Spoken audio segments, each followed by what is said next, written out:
Ça fait 2 fois que je tourne la vidéo les gars, je n'en peux plus, ça fait 1 heure que je tourne et j'arrive pas à sortir un truc potable. Après Mirai Nikki et Tokyo Revenger, on s'attaque aujourd'hui à un nouvel animé aux avis controversés, parce que plus le temps passe, plus il est critiqué, et donc on va aujourd'hui analyser cet animé, le critiquer que ce soit positivement ou négativement, et je vais donner mon avis bien évidemment subjectif, donc ça reste que mon ressenti et mes pensées sur cet animé, et à noter également que je parle uniquement de l'animé et non du manga, même si beaucoup de différences se font sentir entre le manga et de l'animé de ce que j'ai pu lire sur des forums, parce que moi je n'ai pas lu le manga et je tiens à le préciser. Vu que j'ai pas lu le manga, je ne peux pas parler de ce que je ne connais pas, et même si je pourrais me fier à des avis parce que beaucoup se rejoignent, je vais parler uniquement de ce que je connais, donc on va parler uniquement de l'animé. Bonjour et bonsoir à tous les refs, gros plaisir à vous retrouver aujourd'hui pour une nouvelle vidéo. On va parler d'un animé qui pour beaucoup est un animé de cœur, un peu à la sauce de Mirai Nikki, qui est pour beaucoup un animé de cœur parce que c'est un animé qui est sorti il y a longtemps. Et bien aujourd'hui on va s'attaquer à Tokyo Ghoul, qui pour la plupart est un animé qu'on a découvert dans notre adolescence. Moi de mon côté j'ai découvert, effectivement je devais avoir 11 ou 12 ans, j'étais au début du collège, et donc ça me fait très plaisir de pouvoir le décortiquer aujourd'hui, même si on va pas forcément dire que du bien malheureusement. J'en profite pour vous dire qu'on est à 88 abonnés à l'heure où j'enregistre cette vidéo, à l'heure où je la tourne, donc si vous pouvez me faire péter la barre des 100 abonnés et l'objectif des 100 abonnés que je me fixe depuis quelques temps,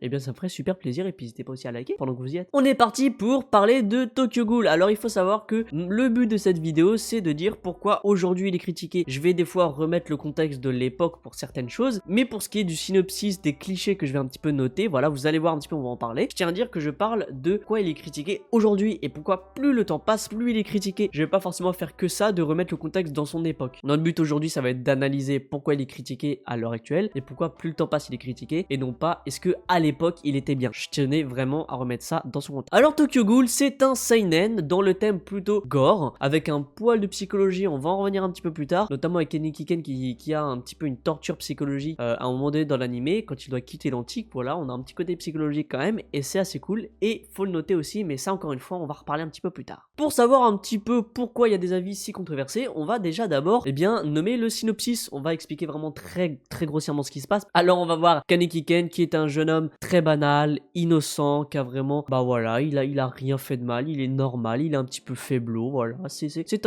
un jeune homme qui habite à Tokyo, qui est normal. Mais lors d'une froide nuit, une froide soirée dans les rues de Tokyo, un drame va s'abattre sur lui qui fait qu'il va devenir une ghoul. Ses fréquentations, sa vie et son mode de vie va totalement changer, et ça va beaucoup le bouleverser. Tout au long de cet animé, l'avantage c'est que on va pouvoir s'attacher à beaucoup de personnages, parce que tout au long de l'animé, beaucoup de personnages vont nous être présentés, et leur caractère, leur objectif, leurs rêves et un petit peu leur passé. Ce qui fait que c'est, pour l'époque en tout cas, et même encore à l'heure actuelle, plutôt positif, parce que souvent on va suivre un protagoniste, ou alors un duo ou un trio de protagonistes, et d'autres personnages qui vont passer dans l'animé, mais après on va les oublier. Là c'est des animés c'est des personnages qui vont rester tout au long de l'animé, et sur lesquels on va pouvoir s'attacher. On pense du coup à Kaneki, on pense à Tuka, on pense à Amon Kotaro, on pense à Shu Tsukiyama, et mon petit préféré, on pense à Juzo Suzuya, qui lui vraiment c'était mon petit chouchou. Bien évidemment j'ai pas cité tous les personnages, il y a encore plein d'autres qui rentrent en compte, et on peut s'attacher à plein d'autres. Là j'ai cité un petit peu les principaux, mais vous êtes, c'est très bien possible que vous en ayez d'autres qui sont vos petits préférés, et c'est ça l'avantage, c'est qu'on nous présente plein de personnages, et il y a, voilà, des fois il va y avoir des morts, des fois il va y avoir des blessés, il va y avoir des départs, voilà, il va y avoir des choses qui vont faire que notre petit personnage va changer un petit peu sa vie, et ça c'est plutôt cool, ça permet de s'attacher. Franchement moi sur la diversité des personnages et sur leur caractère, c'est vraiment super cool. On va avoir des ghouls gentils, des ghouls plutôt méchants, des policiers, dans le lot des policiers, des policiers un petit peu plus méchants, d'autres un petit peu plus tolérants, on aura vraiment de tout, et on peut s'attacher à tout et tout le monde, des caractères différents, comme Juzo qui lui a un caractère vraiment atypique, et vraiment ça c'est plutôt cool à l'heure actuelle, et je pense que je peux même dire objectivement, c'est plutôt cool d'avoir autant de personnages et autant de diversité dans les personnages. Maintenant qu'on a parlé de tout ça, on va s'attaquer aux animations et à l'animé en lui-même, la beauté de l'animé. Les animations sont assez fluides, je parle des animations de combat, c'est assez fluide, c'est assez cool. Encore une fois ça on est obligé de remettre dans le contexte de l'époque. Tout ce qui est synopsis je peux pas vraiment le remettre dans le contexte de l'époque, par contre au niveau de la beauté, de la fluidité, on se doit d'être un peu indulgent. Et même en étant indulgent, excusez-moi de encore tacler cet animé, mais si on compare les combats de Tokyo Revenger et Tokyo Ghoul, je suis désolé, mais Tokyo Ghoul il met une vitesse. Bon, après, en remettant le contexte de l'époque, si on compare Mirai Nikki et Tokyo Ghoul en termes de beauté, je suis désolé, mais Mirai Nikki est au-dessus.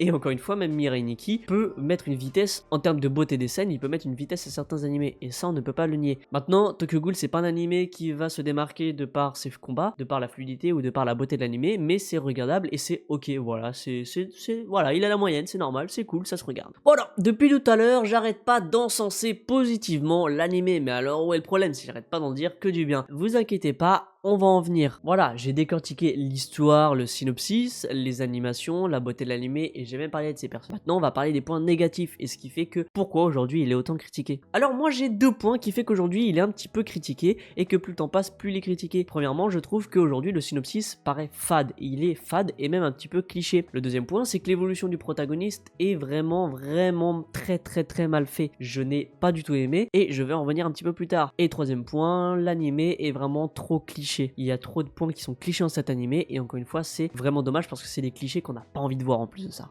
Bon alors pourquoi le synopsis est fade? Bah parce que y a rien qui ressort du truc et encore une fois là je parle actuellement. Actuellement on voit trop ce genre de synopsis. On a un mec innocent, faible, émotif, qui est nul, qui sait rien faire et puis hop d'un seul coup il va y arriver un drame, il va être une goule, il va découvrir une nouvelle vie et puis bah il y a des ghouls gentils, il y a des ghouls méchantes, il y a des policiers et puis après ça va se taper sur la gueule. Voilà c'est tout. Je dois noter quand même le petit point positif, encore une fois la torture psychologique. Moi je suis quelqu'un dans les animés qui adore la psychologie, c'est pour ça que j'adore Naruto, avec pas mal de leçons de vie et de psychologie, c'est pour ça que j'adore Parasite ou la première saison de Promised Neverland qui est plutôt cool et avoir un aspect psychologique. Donc moi c'est un animé qui m'a vraiment plaisir au niveau de ça, c'est le côté psychologique qu'ils ont implanté, la torture qu'a Kaneki Ken au fait de devoir partir de l'antique, etc., et le fait de devoir s'adapter à cette nouvelle vie de ghoul, c'est un point de vue que j'ai vraiment adoré. Malgré ça, le synopsis est fade. Deuxième point, l'évolution de Kaneki Ken que j'ai détesté. Tout au long de la première saison, il va être nul, il ne va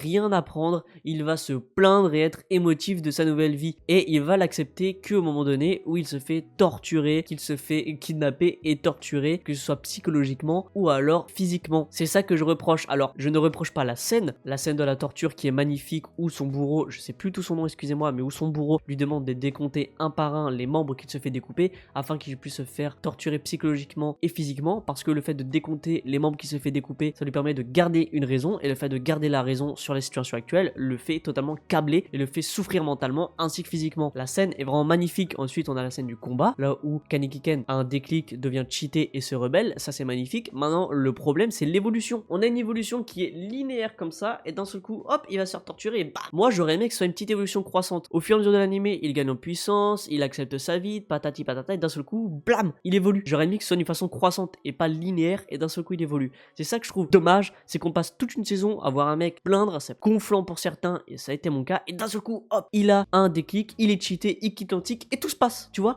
Toute la première saison c'est assez fade et d'un seul coup tout se passe et après c'est de nouveau fade parce qu'il y a que des combats et je trouve ça vraiment dommage. Encore une fois, le système d'éveil ça peut être une mécanique sympa à implanter, je dis pas le contraire, mais ça a été mal fait parce que franchement c'est trop linéaire. Je suis désolé, l'évolution du personnage est trop linéaire et elle évolue trop d'un seul coup, c'est mal fait, ça a été mal construit, je suis désolé, en tout cas c'est mon avis, ça a été mal construit. Au niveau des clichés, bah je dois dire que voilà, j'ai un petit peu dit pour le synopsis c'est un petit peu aussi cliché. On a des méchants, on a des gentils. Parmi les gentils, on peut se rendre compte que des fois il y a des gens qui sont pas si gentils que ça. Parmi les méchants, on peut se rendre compte qu'il y a des gens pas si méchants que ça et plutôt un peu gentils. Et voilà, et après ça va se taper sur la gueule. C'est un peu cliché. Le synopsis de t'as des ghouls, t'as des humains, t'as des policiers et ça se fout sur la gueule, on l'a trop vu. Et il n'y a rien qui est creusé derrière à part les combats, c'est un petit peu dommage. Et derrière ça on a d'autres clichés, le cliché avec les personnages. On a un petit peu Kaneki Ken et Tuka que je vois comme Sasuke et Sakura mais de Wish. Je m'explique, on a Kaneki Ken qui va jouer le rôle de Sasuke de oh là là, d'un seul coup il a un déclic, il va partir chez les méchants pour pouvoir s'améliorer, pour pouvoir protéger un petit peu mieux les gens qu'il aime. Et puis on a Tuka qui va jouer le rôle de Sakura de oh non non non, mon mec il est parti, le mec que j'aime il est parti, reviens je suis triste. Et bien on a ça avec Naruto mais en mieux fait. Parce que là, le défaut que je donne avec Tokyo Ghoul, où c'est trop linéaire en termes d'évolution du personnage, on peut voir qu'avec Sasuke, lui, c'est d'une manière croissante. Il pense constamment à partir,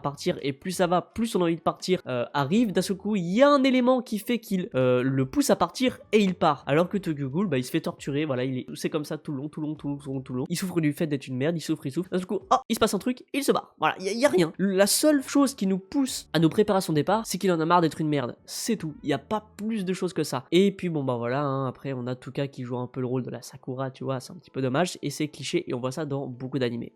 Et puis bien évidemment, on a les méchants cool qui veulent régner sur le monde, et on a les flics qui sont en mode ah non, faut pas que vous régniez sur le monde, mais on a à côté de ça des ghouls qui sont gentils, qui prouvent que ah maintenant les gars on peut tous cohabiter ensemble, regardez nous on est des ghouls gentils, enfin tu vois, c'est très cliché, et honnêtement à l'heure actuelle on a plus envie de voir ça. Vous l'aurez compris, mon avis est assez mitigé, et comme j'ai pu le dire pour Mirai Nikki ou Tokyo Revenger, c'est juste dommage. Les animations de combat sont plutôt cool, l'anime en soi est plutôt beau, l'intrigue en soi est ok tiers, elle aurait pu être creusée un peu plus, c'est ça qui est dommage, c'est que l'intrigue de base est ok tiers, mais elle a été gâchée par un truc un petit peu trop linéaire, et d'un seul coup il y a un boom, c'est dommage, ça a été mal fait. Pour l'époque c'était un parti pris d'un synopsis qui était assez bien et qui aurait pu changer et renouveler les choses, mais ça l'a pas été. Par contre je dois le dire, on a un des meilleurs openings tout animé confondu encore aujourd'hui, l'opening met des vitesses à plein d'openings d'animés actuels, et je n'ai pas peur de le dire, on a eu grâce à Tokyo Ghoul un opening historique et qui aujourd'hui on adore se le mettre dans les oreilles. C'est un animé de cœur qu'il fallait honnêtement voir à l'époque. Aujourd'hui je pense pas. C'est un animé historique que je vous conseillerais de voir si vous l'avez pas vu, parce que ça fait partie de l'histoire. Si je puis dire, mais c'est pas un animé qui, aujourd'hui, si tu le regardes, après avoir vu plein d'animés actuels, tu vas forcément pas trop prendre de plaisir. Mais, il faut l'admettre, c'est un animé de cœur, hein, ça y compte un petit peu dans la note finale et dans nos esprits, de ce qu'on en pense. Si je dois résumer tout ce que je viens de dire en une phrase, je dirais que c'est juste dommage que l'animé soit assez plat et assez fade, je pense que je l'ai bien dit. Si je dois lui donner une note subjective, bien évidemment, je lui donnerais, je pense, un 6 sur 10. Le fait que l'opening est historique rentre en compte, le fait que c'est un animé de cœur rentre en compte, et le fait que grâce à cet animé on a pu avoir un super son de Nekfeu compte aussi, je pense. Donnez-moi votre avis sur cet animé en commentaire, donnez-moi un petit peu votre approche et vos pensées par rapport à cet animé et ce qu'il représente pour vous. Sur ce, on se retrouvera la prochaine fois pour une nouvelle vidéo. Merci de me faire péter les 100 abonnés les gars, ça me ferait trop plaisir. Prenez tous et toutes très bien soin de vous. La santé personnelle c'est bien, mais également la santé de vos proches, et faites attention dans votre vie de tous les jours. Je vous fais des bisous les gars, salut! Si tu parles des passionnés, cite-moi. L'info se prend pas que sur les sites, man. J'oublie pas que derrière on est siffement. J'oublie pas que je fais de la musique noire.